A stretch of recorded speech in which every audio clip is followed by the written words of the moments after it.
This is an iCarol AC Films movie review, and this is Creator X and the Blue Lion. And today we're going to be reviewing the movie Cousins. This is a Brazilian comedy drama from 2019, directed by Thiago Casotto and Mauro Carvalho. Sorry if I'm mispronouncing the names. And it is starring Thiago Casado, one of the directors, and Paulo Sousa. They're the two cousins.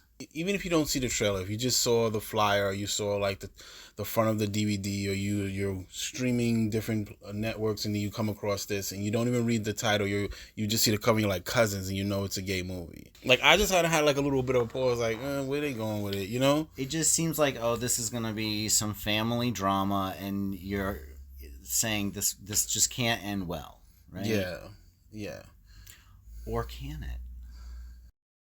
But before we continue, just a reminder, this movie review does contain spoilers. So if you don't want to hear the spoilers, stop here, go see the movie, come back, and check out the rest of the review.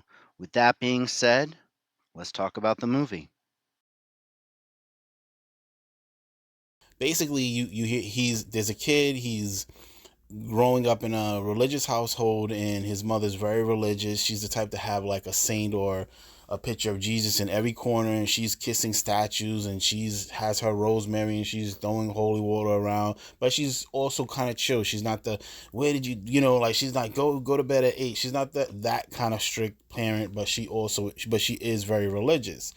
And she holds Bible study at her house and all these kind of things. And she notices that her son has been kind of like bored, and she's like, I want him to have friends. I want him to kind of get out of his shell. He's kind of just staying to himself, and he's hanging around all these older women, basically playing the piano for them.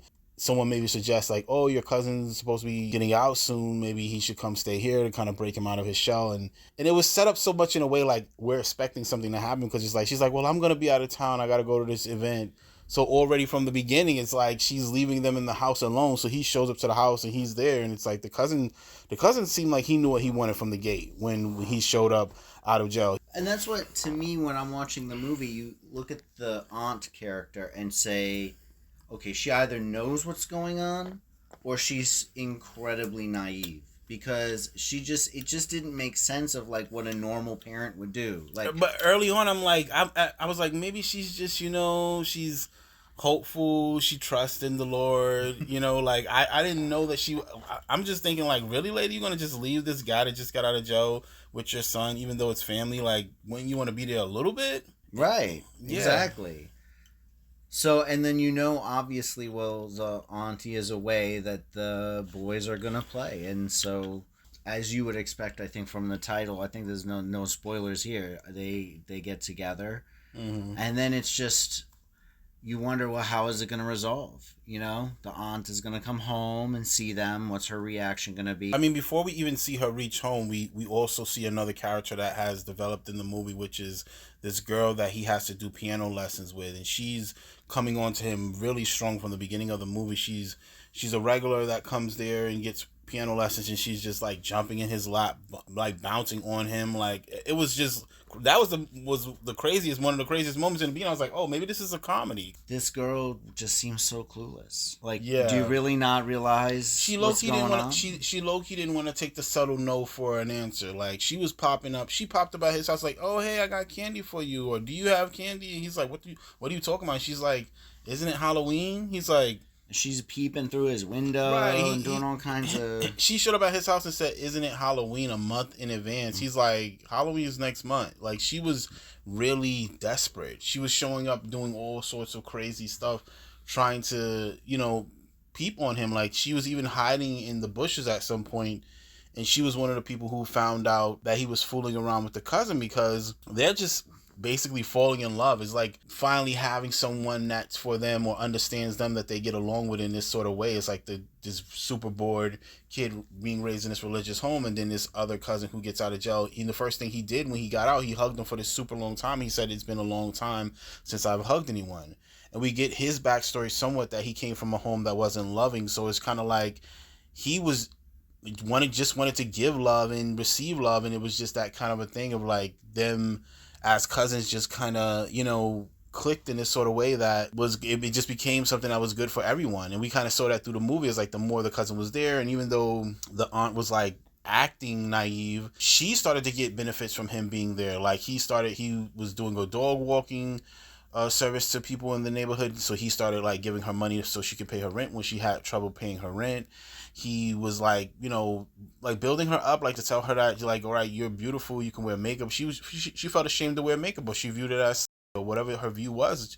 So he did her hair and all this kind of stuff, and said, I'm going to introduce her to the dog walker person. So it's like she even met someone who was good for her in the process of the cousin being there. So I think she saw a lot, she knew a lot, but she saw it was all good. It wasn't like the boy was beat up or some things were happening worse. It wasn't he was just around. She saw how much it was making her son happy, how much she was being happy. It was just like he was a great addition to their household. I think that was the point of the movie, because the girl who wanted the guy was invoking demons. Right. She was doing these rituals because she was building up some sort of rage inside of her, just this whole spiteful negative energy. And when she set about to break up all the happiness that now this group has found, their love is what protected them and shielded them from everyone's negativity, really. That they were able to go off to their own version of paradise. And it was just so fascinating that the landlord told her to go to hell, because in some sense they were going from hell to heaven. So it was like the complete opposite of what, like, the landlady wasn't seeing what was right in front of her, like the environment that she was in, what it was, and she was stuck there. To me, it was an enjoyable movie. It was very lighthearted. It was actually surprising. It wasn't the heavy, kind of drama, everyone's crying and having a rough time kind of movie that you'd think it would be just from the title and the description. It actually had a lot of heart about being yourself and being free, really. I mean, the metaphor of the cousin getting out of jail and that he's the superhero and now he's coming to save the other family. And it seems unlikely. In the end, it was a good story. It was sweet. It had a very sweet ending, I thought. I was happy for all the characters. I would recommend this movie. I think this was a really good movie. It was very heartfelt. I agree. I would say it's definitely a heartfelt film. Is one of those films that you kind of like don't expect the cuteness, but it was cute enough. Well, I will say, I don't know this is a movie I would watch with my parents. There was nudity and there was some action scenes, let's say. I can see someone being a little bit shaky about, oh, it's called Cousins, I don't know. But it didn't give a weird feeling about it. It wasn't like, okay, like this just seems wrong. But it was enjoyable. It's almost like just rename it from being Cousins to Two Guys. I didn't feel it was a big part of the focus. Like, oh my goodness, you're related, da da da. When they're like second or third cousins. So it wasn't even kind of trying to play off of that angle of it. It was just, I think, a way for him to know the family and get into the house, really. And there was a lot of that during the movie where there were kind of these moments that seemed a little forced, where things, you'd say, okay, maybe there was a scene that was cut out that we missed because, it seemed like it developed really quickly. But there were a lot of funny moments too. So I think that was another part of the film that was surprising. There were jokes. There were a few surprising moments, yeah. So we're going to be signing out here. This is Creator X. And the Blue Lion. Leave a comment below. Click like and subscribe. Hit the bell for notifications. All that other fun stuff. And we'll catch you on the next one. All right, peace.